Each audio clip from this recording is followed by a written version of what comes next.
পরিচ্ছেদ ১। রাসূলুল্লাহর প্রতি কিভাবে ওহী শুরু হয়েছিল এ ব্যাপারে আল্লাহ তাআলার ইরশাদ। আমি আপনার নিকট ওহী প্রেরণ করেছি, যেমন নূহ ও তার পরবর্তী নবীগণের নিকট প্রেরণ করেছিলাম।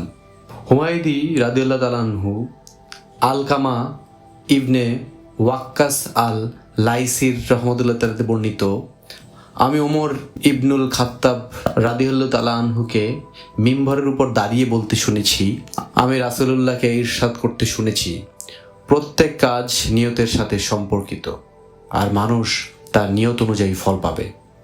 তাই তার হিজরত হবে দুনিয়া লাভের অথবা কোনো নারীকে বিয়ে করার উদ্দেশ্যে, সেই উদ্দেশ্যই হবে তার হিজরতের প্রাপ্য। আব্দুল্লাহ ইবনে ইউসুফ রাদিয়াল্লাহু তাআলা আনহু আয়েশা রাদিয়াল্লাহু তাআলা আনহু থেকে বর্ণিত, হারিস ইবনে হিশাম রাদিয়াল্লাহু তাআলা আনহু রাসূলুল্লাহকে জিজ্ঞেস করেন, ইয়া রাসূলুল্লাহ, আপনার প্রতি ওহী কিভাবে আসে? রাসূলুল্লাহ বললেন, কোনো কোনো সময় তা ঘণ্টার ধ্বনি ন্যায় আমার নিকট আসে, আর এটি আমার উপর সবচাইতে কষ্টদায়ক হয়, এবং তা সমাপ্ত হতেই ফেরেশতা যা বলেন আমি তা মুখস্থ করে নিই। আবার কখনো ফেরেশতা মানুষের আকৃতিতে আমার সঙ্গে কথা বলেন, তিনি যা বলেন আমি তা মুখস্থ করে ফেলি। আয়েশা রাদিয়াল্লাহু তাআলা আনহু বললেন, আমি প্রচণ্ড শীতের দিনে ওহী নাজিলরত অবস্থায় তাকে দেখেছি। ওহী শেষ হলেই তার কপাল থেকে ঘাম ঝরে পড়ত। ইয়া ইবনে বুকারয় রাদিয়াল্লাহু তাআলা আনহু আয়েশা রাদিয়াল্লাহু তাআলা থেকে বর্ণিত, তিনি বললেন, রাসূলুল্লাহর প্রতি সর্বপ্রথম যে ওহী আসে তা ছিল ঘুমের মধ্যে সত্য স্বপ্নরূপে। যে স্বপ্নই তিনি দেখতেন তা একেবারে ভোরের আলোর ন্যায় প্রকাশ পেত। তারপর তার কাছে নির্জনতা প্রিয় হয়ে পড়ে এবং তিনি হেরা গুহার নির্জনে থাকতেন। আপন পরিবারের কাছে ফিরে আসা এবং কিছু খাদ্য সামগ্রীর সঙ্গে নিয়ে যাওয়া, এইভাবে সেখানে তিনি একাধারে বেশ কয়েক রাত ইবাদতে মগ্ন থাকেন।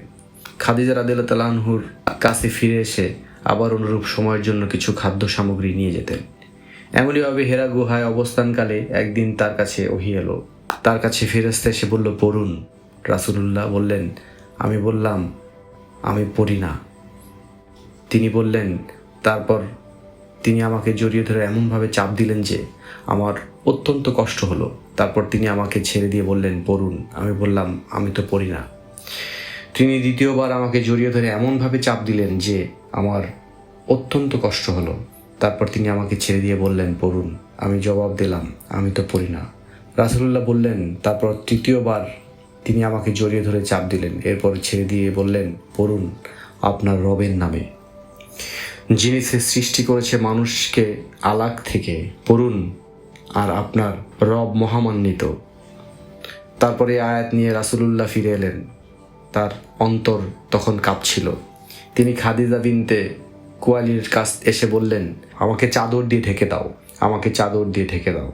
তখন তিনি খাদিজা রাদিয়াল্লাহু তাআলার কাছে সকল ঘটনা জানিয়ে তাকে বললেন, আমি আমার নিজের উপর আশঙ্কা বোধ করছি। খাদিজা বললেন, আল্লাহর কসম, কখনো না। আল্লাহ আপনাকে কখনো অপমানিত করবেন না। আপনি তো আত্মীয় স্বজনের সাথে সদ্য ব্যবহার করেন, অসহায় দুর্বলদের দায়িত্ব বহন করেন, নিঃস্বকে সাহায্য করেন, মেহমানের মেহমানদারি করেন এবং দুর্দশাগ্রস্তকে সাহায্য করেন।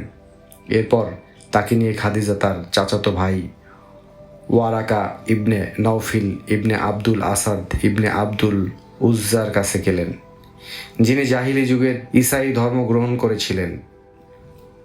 তিনি ইরানি ভাষায় লিখতে জানতেন এবং আল্লাহর তৌফিক অনুযায়ী ইরানি ভাষার ইঞ্জিন থেকে অনুবাদ করতেন। তিনি ছিলেন অত্যন্ত বয়োবৃদ্ধ এবং অন্ধ হয়ে গিয়েছিলেন।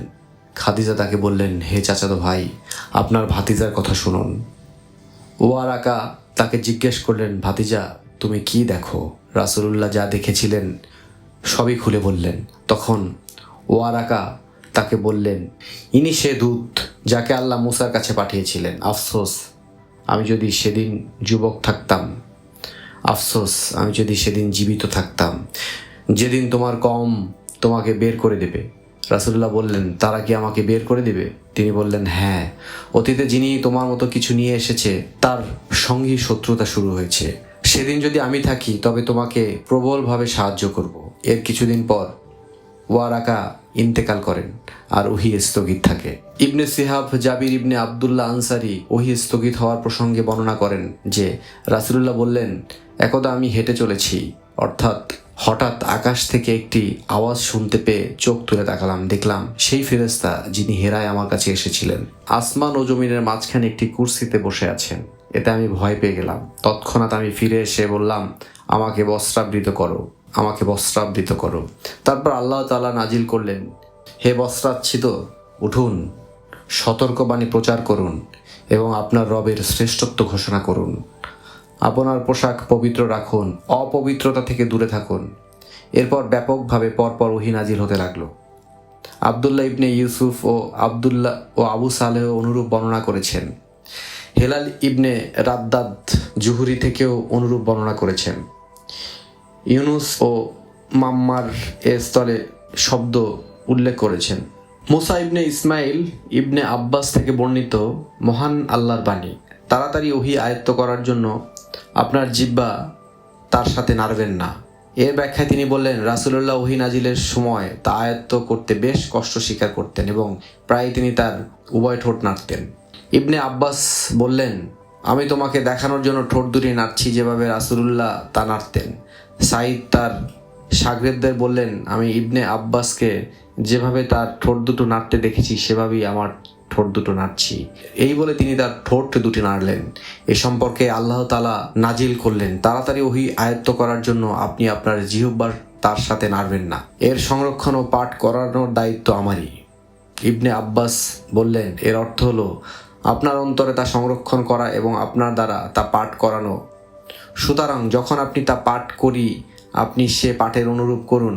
ইবনে আব্বাস বললেন, অর্থাৎ মনোযোগ সহকারে শুনুন এবং চুপ থাকুন। এরপর এর বিশদ ব্যাখ্যার দায়িত্ব আমারই, অর্থাৎ আপনি তা পাঠ করবেন, এটাও আমার দায়িত্ব। তারপর যখন রাসূলুল্লাহর কাছে জিবরাইল আসতেন তখন তিনি মনোযোগ সহকারে কেবল শুনতেন। জিবরাইল চলে গেলে তিনি যেমন পড়েছিলেন রাসূলুল্লাহও ঠিক তেমনি পড়তেন। আবদান ও বিশর ইবনে মোহাম্মদ ইবনে আব্বাস থেকে বর্ণিত, তিনি বললেন, রাসূলুল্লাহ ছিলেন সর্বশ্রেষ্ঠ দাতা। রমজানে তিনি আরও বেশি দানশীল হতেন যখন জিবরাইল তার সাথে সাক্ষাৎ করতেন, আর রমজানের প্রতি রাতেই জিবরাইল তার সঙ্গে সাক্ষাৎ করতেন এবং তারা পরস্পর কুরআন তেলাওয়াত শুনতেন এবং তারা পরস্পর কুরআন তেলাওয়াত শোনাতেন। নিশ্চয়ই রাসূলুল্লাহ রহমতের বাতাস থেকেও অধিক দানশীল ছিলেন। কুরাইশদের সাথে নির্দিষ্ট সময়ের জন্য সন্ধিবদ্ধ ছিলেন। আবু সুফিয়ান তার সঙ্গীদের সহ হেরাকলের কাছে এলেন এবং তখন হেরাকল জেরুজালেমে অবস্থান করছিলেন। হেরাকল তাদেরকে তার দরবারে ডাকলেন। তার পাশে তখন রোমের নেতৃস্থানীয় ব্যক্তিগণ উপস্থিত ছিলেন। এরপর তাদের কাছে ডেকে নিলেন এবং দোভাষীকে ডাকলেন। তারপর জিজ্ঞেস করলেন, এই যে ব্যক্তি নিজেকে নবী বলে দাবি করে, তোমাদের মধ্যে বংশের দিক দিয়ে তার সবচেয়ে নিকটাত্মীয় কে? আবু সুফিয়ান বললেন, আমি বললাম, বংশের দিক দিয়ে আমি তার নিকটাত্মীয়। তিনি বললেন, তাকে আমার খুব কাছে নিয়ে এসো এবং তার সঙ্গীদের কাছে এনে পেছনে বসিয়ে দাও। এরপর তার দোবাসীকে বললেন, তাদের বলে দাও আমি এর কাছে সে ব্যক্তি সম্পর্কে কিছু জিজ্ঞাসা করব। সে যদি আমার কাছে মিথ্যা বলে তবে সাথে সাথে তোমরা তাকে মিথ্যাবাদী বলে প্রকাশ করবে। আবু সুফিয়ান বললেন, আল্লাহর কসম, তারা আমাকে মিথ্যাবাদী বলে প্রচার করবে, এর লজ্জা যদি আমার না থাকতো তবে অবশ্যই আমি তার সম্পর্কে মিথ্যা বলতাম। এরপর তিনি তার সম্পর্কে আমাকে প্রথম যে প্রশ্ন করেন তা হচ্ছে, তোমাদের মধ্যে তার বংশমর্যাদা কেমন? আমি বললাম, তিনি আমাদের মধ্যে অতি সম্ভ্রান্ত বংশের। তিনি বললেন, তোমাদের মধ্যে এর আগে আর কখনো কি কেউ একথা বলেছে? আমি বললাম, না। তিনি বললেন, তার বাপদাদার মধ্যে কেউ কি বাদশা ছিলেন? আমি বললাম, না। তিনি বললেন, সম্ভ্রান্ত লোকেরা তার অনুসরণ করে না সাধারণ লোকেরা? আমি বললাম, সাধারণ লোকেরা। তিনি বললেন, তারা কি সংখ্যায় বাড়ছে না কমছে? আমি বললাম, তারা বেড়েই চলছে। তিনি বললেন, তার দিন গ্রহণ করার পর কেউ কি নারাজ হয়ে তা পরিত্যাগ করেছে? আমি বললাম, না। তিনি বললেন, নবুয়তের দাবির আগে তোমরা কি কখনো তাকে মিথ্যার দায়ে অভিযুক্ত করেছ? আমি বললাম, না। তিনি বললেন, তিনি কি চুক্তি ভঙ্গ করেন? আমি বললাম, না। তবে আমরা তার সঙ্গে একটি নির্দিষ্ট সময়ের চুক্তিতে আবদ্ধ আছি, জানি না এর মধ্যে তিনি কি করবেন। আবু সুফিয়ান বলেন, এই কথাটুকু ছাড়া নিজের পক্ষ থেকে আর কোনো কথা সংযোজনের সুযোগ পাইনি। তিনি বললেন, তোমরা কি তার সাথে কখনো যুদ্ধ করেছো? আমি বললাম, হ্যাঁ।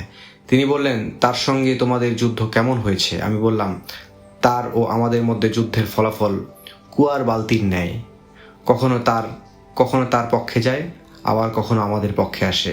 তিনি বললেন, তিনি তোমাদের কিসের আদেশ দেন? আমি বললাম, তিনি বলেন, তোমরা এক আল্লাহর ইবাদত করো এবং তার সঙ্গে কোনো কিছুর শরিক করো না, এবং তোমার বাপদাদাদের ভ্রান্ত মতবাদ ত্যাগ করো। আর তিনি আমাদের সালাত আদায় করা, সত্য কথা বলা, নিষ্কলুষ থাকা এবং আত্মীয়দের সাথে সদ্ব্যবহার করার আদেশ দেন। তারপর তিনি দোভাষীকে বলেন, তুমি তাকে বলো, আমি তোমার কাছে তার বংশ সম্পর্কে জিজ্ঞেস করেছি। তুমি তার জবাবে উল্লেখ করেছো যে তিনি তোমাদের মধ্যে সম্ভ্রান্ত বংশের। প্রকৃতপক্ষে রাসূলগণকে তাদের কওমের উচ্চ বংশে প্রেরণ করা হয়ে থাকে। তোমাকে জিজ্ঞেস করেছি, একথা তোমাদের মধ্যে ইতিপূর্বে আর কেউ বলেছে কিনা? তুমি বলেছো না। তাই আমি বলেছি যে আগে যদি কেউ কথা বলে থাকতো তবে অবশ্যই আমি বলতে পারতাম এমন এক ব্যক্তি যে তার পূর্বসূরীদের কথাই অনুসরণ করেছে। আমি তোমাকে জিজ্ঞেস করেছি তার পূর্বপুরুষদের